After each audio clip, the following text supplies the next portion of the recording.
Mga kaibigan, ang paglindol ay halos nagaganap na araw-araw sa maraming dako ng Pilipinas at sa ibang dako ng mundo.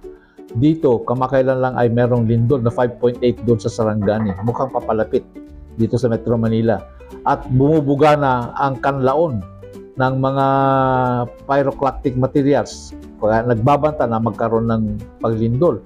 Paano yung Taal? Paano yung Mayon? Napakalapit po. Baka maglindol dito po sa atin.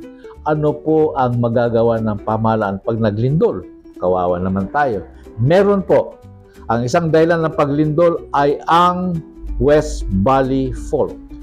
Nakakatakot po yan. Pag yan po ay nagiba, napakaraming istruktura dyan, napakaraming kabahayan. Ano ang solusyon sa na maaring idulot ng paglindol dahil merong West Valley Fault? Meron pong solusyon, mga kaibigan. Bakit nga ba nagkaroon ng West Valley Fault? Dahil sa sobrang kakukuha ng tubig sa ilalim ng lupa. Ano ang solusyon? Ang tawag po ay artificial recharging. Ibalik yung tubig sa lupa na kinuha ng mahabang panahon. Sige po!